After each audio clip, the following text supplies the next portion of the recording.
Hello friends. आज की इस वीडियो में मैं आपको पढ़ाने जा रहा हूँ songs of my self poetry section class 12th English. जो आपको दिख ही रहा होगा, सॉन्ग्स ऑफ माई सेल्फ से एक पोएम है जो वॉल्ट वाइटमैन के द्वारा लिखा गया है। तो हम लोगों पहले सॉन्ग्स ऑफ माई सेल्फ के जो पोएट हैं, मीन्स कवि हैं, उसके बारे में हम अध्ययन करेंगे। सॉन्ग्स ऑफ माई सेल्फ के जो पोएट हैं वॉल्ट वाइटमैन्स। तो थोड़ा हम वॉल्ट वाइटमैन्स के बारे में जानेंगे, कब उनका जन्म हुआ था, कब उनका मृत्यु हुआ था, क्या उनका योगदान है, मीन्स वो कहाँ के रहने वाले थे, ये सब से रिलेटेड, उनके बायोग्राफी से रिलेटेड हम कुछ अबाउट द पोएट के बारे में, मीन्स कवि के बारे में हम जानेंगे। तो हम बढ़ते हैं।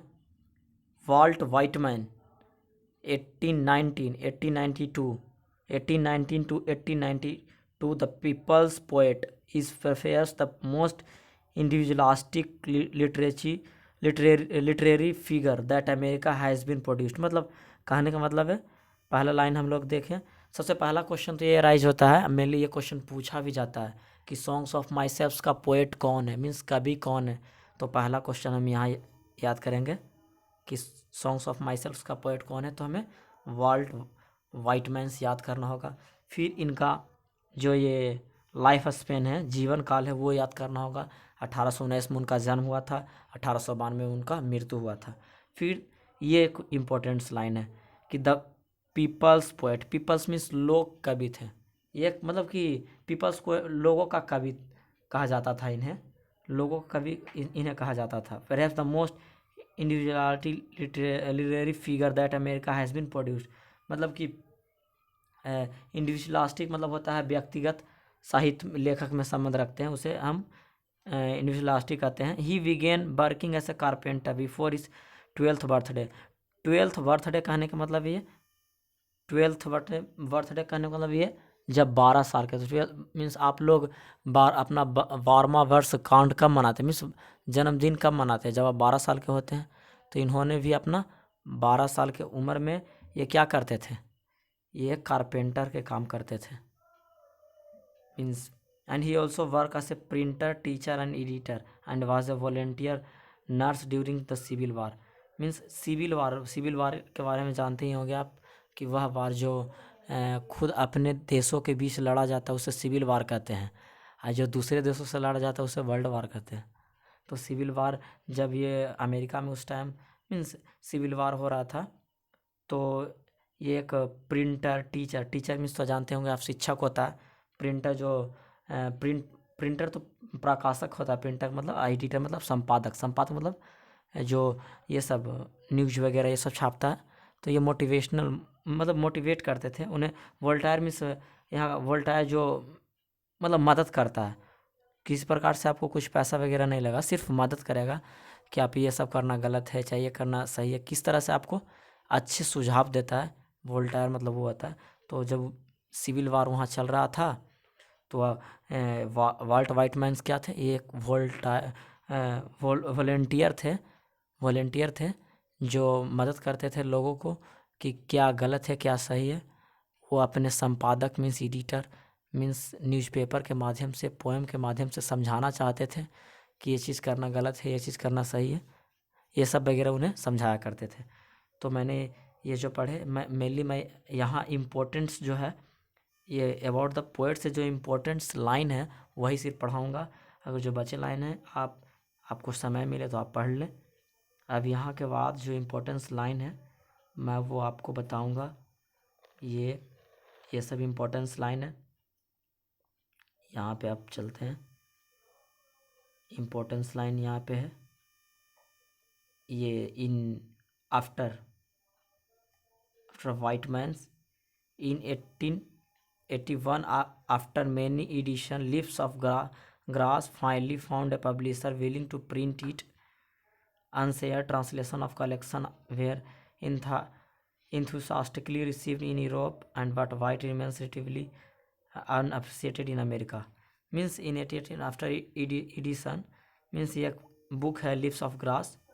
ये भी एक, ये ज़्यादा कर ये तो उतना भी नहीं पढ़ेंगे तो चलेगा, लेकिन ये जो मैं बताने जा रहा हूँ ये इस इम्पोर्टेंट वर्क, ये काफ़ी इंपॉर्टेंस है। His important works including leaves of grass 1855 and drums taps 1866, ये जो इनके द्वारा लिखा हुआ इम्पोर्टेंस बुक है उस टाइम का, इस चलते हमें रिमेंबर करना काफ़ी ज़रूरत है, काफ़ी ज़रूरी है, क्योंकि ये भी हम आपके एग्ज़ाम में ये भी आ सकता है कि लीव्स ऑफ ग्रास किसके द्वारा लिखा गया था। आप तो जानते हैं कि ये जो पोएम पढ़ रहे हैं वो क्या था, पोएम का नाम सॉन्ग्स ऑफ माई सेल्फ, ये जो है वाल्ट वाइटमैन्स के द्वारा लिखा गया है। लेकिन ये भी तो आ सकता है लीव्स ऑफ ग्रास किसके द्वारा लिखा गया है, तो ये भी वाल्ट वाइटमैन्स के द्वारा लिखा गया। तो इसके द्वारा इनके द्वारा कुछ फेमस इनके पोएम हैं, मीन्स बुक्स हैं, उन्हें भी याद करना होगा। ये जो बोल्ड लेटर में मैं बोल्ड किया है मीन्स अंडरलाइन किया है, वो काफ़ी इंपॉर्टेंस है। आप इन्हें ज़रूर से ज़रूर ध्यान दें, इस पर नज़र अपना रखें, इसे याद कर जाएं।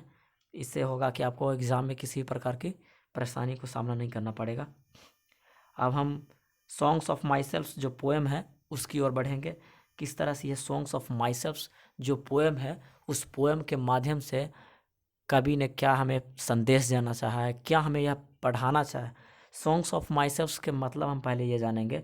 Songs of my self, songs means गाना होता है, पहले तो ये जानते हैं सॉन्ग्स मीन्स गाना, माई सेल्फ मतलब खुद। कौन गाना गाएगा?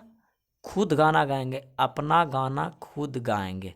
मीन्स मतलब कहने का मतलब है ना कि ये जो पोएम है, ये पोएम लिख कर खुद कवि अपना जो अंदर बीती कथा है ना, वो कथा सुनाना चाहते हैं। मीन्स बायोग्राफी, किस तरह से पहले किस चीज़ हुआ करता था, अब कैसे क्या होता है, या किस तरह से हम किस चीज़ में कैसे परेशानी झेलना पड़ता है, कैसे हमको अकेले रहना पड़ता था। पहले आते थे तो हमें दोस्त यार मिलते थे, मीन्स होता है ना, पहले बहुत सारा लोग, हम लोग जब बच्चा थे तो गुल्ली डंडा छोटे छोटे खेल खेला करते थे। लेकिन अभी बच्चे लोग बहुत कम खेलते हैं, वो लोग घर में ही रहते हैं। वो लोग के अभी मम्मी पापा बड़े बड़े साइकिल खरीदते, मतलब साइकिल खरीद देते हैं, वो साइकिल चलाना इसी उम्र में सीखने के लिए तैयार हो जाता है। उसका उम्र लगता है कि इसी साइकिल सीखने में है, और छोटे छोटे जो खेल होता है खेल को छोड़ बैठता है। और हम कभी कभी खुद को अपने अकेलेपन दिखने लगते हैं। कभी कभी ऐसा होता है ना कि कोई दोस्त भी नहीं मिलता साथ में घूमने का। मीन्स ऐसा कुछ songs of my self means अपने गात सुना रहे हैं। यहाँ सॉन्ग्स मतलब कहने का मतलब अपना बीती हुई गाथा जो है वो सुनाना चाह रहे हैं कि मेरे ऊपर क्या बीत रहा है, कैसे क्या हो रहा है।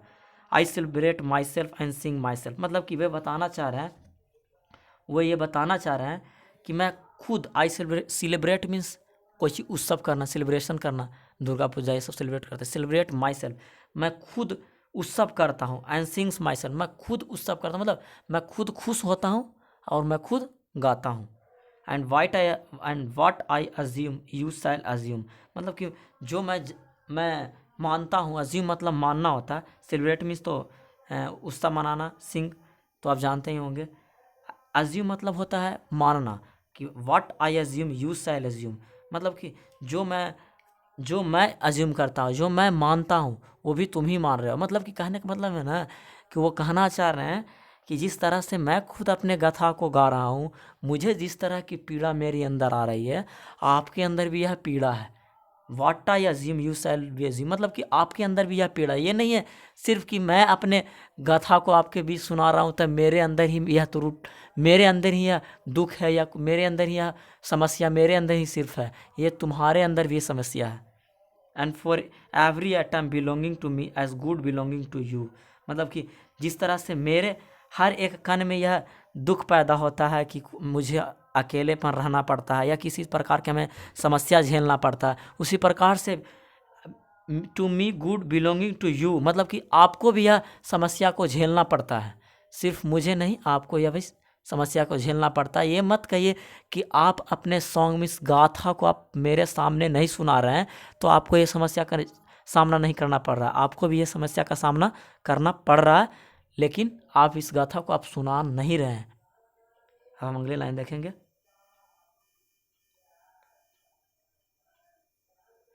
अब अगली लाइन देखेंगे किस तरह से। I loaf and invite my soul, I lean and loaf at my ease observing a spear of summer grasses. I loaf and invite my soul means, मतलब यहाँ कहने का मतलब है कि वो यह बताना चाह रहे हैं कि मतलब कि आई लूफ मीन्स विचरण होता है, मतलब इधर उधर घूमना। Means I loaf and invite my soul, मतलब लूफ मतलब होता है बीच ना, मीन्स इधर उधर घूमना। लूफ मीन्स इधर उधर घूमना होता है। आप नीचे मीनिंग भी आप देख भी सकते हैं। And invite my soul, invite मतलब आमंत्रित करना, मतलब अपने आत्मा को आमंत्रित करना होता है। मीन्स कहने का मतलब कि मैं इधर उधर घूमता हूँ अपने मन को, जब मन मेरे मन नहीं लगता, खुद मैं अकेलेपन महसूस करता हूँ, खुद अपने गाथा को खुद अपने आप गाता हूँ, तो मैं इधर उधर घूमता हूँ। इन्वाइट माई सोल मतलब कि मैं अपने आत्मा को आमंत्रित करता हूँ, मतलब मैं अपने आत्मा को या सुखी घूमकर, इधर उधर घूमकर, कभी कभी खुद को मन नहीं लगता है तो खुद अपने आप इधर उधर घूमकर हम यह खुद अपने मन को यह संतुष्टि दिलाना चाहते हैं। आत्मा स्पिरिट मीन्स आत्मा को खुद को यह संतुष्टि दिलाना, आमंत्रित करना, मतलब आत्मा सोल मीन्स आत्मा को आमंत्रित करते हैं, मतलब खुद अपने आत्मा को यह संतुष्टि दिलाना चाहते हैं कि हम आज भी अकेले नहीं हैं, मेरे दोस्त लोग हैं, लेकिन मुझे अभी अकेले सहना पड़ रहा है, अभी अकेले घूमना पड़ रहा है, मेरे दोस्त लोग भी आएंगे।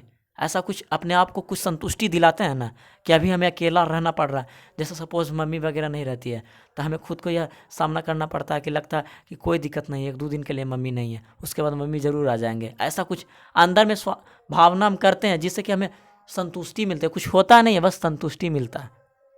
आई lean and loaf at my ease observing a spear of summer grasses, मतलब कि यहाँ कहने का मतलब आई लीन मतलब कि कहने का मतलब लीन मतलब यहाँ होता है कि आराम करना। लीन मतलब यहाँ आराम करना होता है।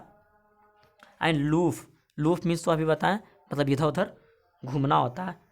At my ease observing a spear of summer grasses, मतलब कहने का मतलब है कि ये बता रहे हैं कि अभी तो मुझे बैठने के लिए आराम भी मिल गया है।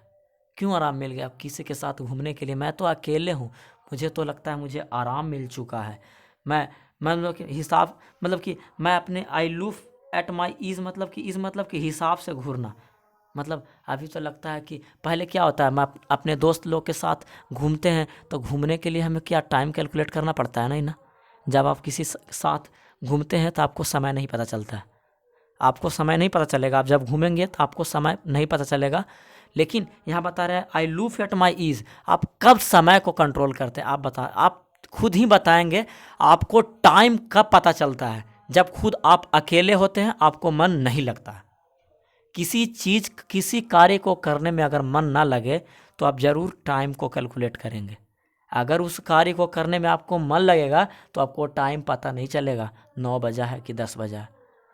अगर आपको उस कार्य को करने में मन नहीं लग रहा है तो आपको टाइम ज़रूर पता चलेगा किस टाइम। तो यही बताना चाह रहे हैं आई लीन, मुझे तो अब आराम मिल चुका है, मैं तो अकेले हूँ। आई लूफ एट माई ईज मतलब कि मुझे तो अब घूमना भी, लूफ मीन्स घूमना बताए थे, माई ईजी मतलब कि मुझे घूम रहे हैं, हम तो घूमते हैं, लेकिन घूमने के लिए भी हमें हिसाब करना पड़ता है कि हमें आधा घंटा ही घूमना है, 15 मिनट ही घूमना है, 10 मिनट ही घूमना है। Observing a spear of summer grasses, observe मतलब देखना होता है। Spear of summer grasses, spear means छोटे ग्रासेस, मतलब होता है ना, क्या आप लोग बड़े बड़े चीज़ों पे विचार करते हैं? क्या आप कभी ये सोचते हैं कि घास को क्या हो रहा है, घास की मतलब कभी छोटे चीज़ पर विचार करते हैं? लोग सोचते हैं कब बड़े बिल्डिंग बनेंगे, अरे 1 मंजिला बना है, 2 मंजिला बनवाना है, मतलब ज़मीन खरीदना है, 1 कट्ठा खरीदा है, 2 कट्ठा खरीदना है। कौन क्या कभी किसी को सोचते हुए देखे हैं कि घास दुब्भी के बारे में कभी सोचते हुए देखेंगे? मतलब दुब्भी के बारे में सोचना मतलब कि व्यर्थ सोचना, बेकार सोचना। मतलब यहाँ पर ही बोले हैं कि हमें तो इतना आज टाइम मिल गया है कि हमें व्यर्थ भी सोचना पड़ रहा है। मतलब कभी आपको टाइम मिलता है, अभी टाइम कभी नहीं मिलेगा, कभी मतलब आप अकेले पर रहेंगे, आपको मन नहीं लगेगा, तो ऐसा चीज़ माइंड में आएगा जो कभी आप सोच नहीं सकते, वैसा चीज़ आपके माइंड में आएगा। मतलब वही बताना चाह रहे हैं कि आज तो हमें दुब्भी के छोटे छोटे दुब्भी के बारे में भी सोचना पड़ रहा है। मतलब व्यर्थ के बातें भी हमारे माइंड में आ रहा है। जब आप अकेले होंगे तो आपको व्यर्थ की बातें भी दिमाग में आएगी। My tongue every atom of my blood form from this soil this air, मतलब कह रहे हैं ना कि हर मेरी जीभ मेरी खून, टंग में ब्लड खून, from this soil this air, मतलब कि बताना वो चाह रहे हैं कि इसी जगह पर मेरी मतलब मैं यहाँ जन्म लिया था। मेरे हर एक मतलब शरीर का हर एक कोना, हर ब्लड खून, हर मिट्टी, एयर सभी से जुड़े हैं, सभी से लगाव है। सबसे कब लगाव होते हैं? जब वहाँ के मतलब स्थानीय निवासी होते हैं, कई दिनों से रह रहे हैं वहाँ, तो हमें वहाँ के हमें पकड़ बन जाती है, हम वहाँ रहने लगते हैं। तो वो ये बताना चाह रहे हैं कि हमें यहाँ का बहुत पकड़ बन चुका है। मैं यहाँ से रह चुका हूँ। मुझे यहाँ काफ़ी मन लग रहा था, मतलब पहले मन लगा करता था, लेकिन अभी एक समय आया मुझे अकेले रहना पड़ रहा है। मुझे तो अपने खुद का सॉन्ग ऑफ माई सेल्फ, मुझे खुद अपने आप का गाथा गाना पड़ रहा है, मतलब खुद अपने आप को यह बताना पड़ रहा है कि मैं क्या कर रहा हूँ। born here for parents the same and their parents the same, मतलब वो बताना चाह रहे हैं ये मत समझो कि यहाँ सिर्फ मैंने ही पैदा लिया था, यहाँ तो यहाँ मेरे पिताजी, मेरे माता पिता, मेरे गार्जियन और मेरे गार्जियन के भी गार्जियन यहाँ पैदा ले चुके हैं। मतलब कि वो यहाँ के बारे में काफ़ी परिचय हो चुके हैं, क्या है नहीं है, मतलब वो उनका काफ़ी लगाव हो चुका है। इस लगाव बंधन, मतलब कि वो कड़े बंधन में बंध चुके हैं, लेकिन उसके बावजूद यह उन्हें आज भी यह गाथा गाना पड़ रहा है। मतलब वो बताना चाह रहा है, संकेत करना चाह रहा है कि किस तरह से जमाना किस तरह से आज एक छोटी सी, मतलब कि आज लोग अपने घर में रहना चाहते हैं, लेकिन चौक चौराहे पे बातचीत करना अच्छा नहीं मानते। मतलब किस तरह से वो आज जो वातावरण, कल जो फैला हुआ वातावरण था, सिकड़ा हुआ दिख रहा है, मतलब समटा जा रहा है। I now 37 years old in perfect health begin, मतलब वो बताना चाह रहे हैं कि मतलब आज मैं 35 मीन्स 35 साल की उम्र का हूँ, पूरी तरह से स्वस्थ हूँ। वो बताना चाह रहे हैं कि मतलब वो बताना चाह रहे हैं और हमें भी यह संकेत भी देना चाह रहे हैं कि तुम हो सकता है कि 35 की उम्र में बढ़िया से संकेत, मतलब अच्छे स्वस्थ नहीं हो सकते हो, क्योंकि तुम जिस माहौल में जी रहे हो वह माहौल तुम्हारे लिए लायक नहीं है। तुम आज के लोग डिप्रेशन में जीते हैं, बड़े बड़े उन्हें सोच होते हैं कल क्या करना है, परसों क्या करना है, बड़े बड़े डिप्रेशन, ब्लड प्रेशर, 12 मतलब हद बीमारी से वो जूझते हैं। ये सब छोटे छोटे बीमारियों से, मतलब ये सब नॉर्मल बीमारी सभी को आ जाते हैं। ऐसा कुछ मतलब कि वो बताना चाह रहे हैं कि मैं आज भी 35 साल की उम्र हूँ और मैं आज भी स्वस्थ हूँ। वो ये बात बताकर यह बताना चाह रहे हैं कि वो जो कल का दिन था वो उसका वातावरण कहीं और फैला हुआ था, आज का वातावरण सिकुड़ चुका है। आज एक दूसरे से बातचीत नहीं हो पाता है। अगर आप एक दूसरे से बातचीत नहीं कर पाओगे तो आपके जो अंदर किसी प्रकार की त्रुटि रहेगी या किसी प्रकार की आपकी सोच है, बुरे सोच है, वो आपको डिप्रेशन में ले आएंगे, बार बार आपको डिप्रेस्ड करेंगे, उससे आप उलझते ही रहेंगे, आपको उससे वापस आना काफ़ी कठिनाई हो जाएगी। इस चलते वो बताना चाह रहे हैं कि आज के लोग तो 35 साल की उम्र में स्वस्थ नहीं अस्वस्थ हो चुके हैं। इस चलते मैं इसी लाइन पे अपना लेक्चर ख़त्म करता हूँ। So thank you for watching my videos, please like and subscribe my channels.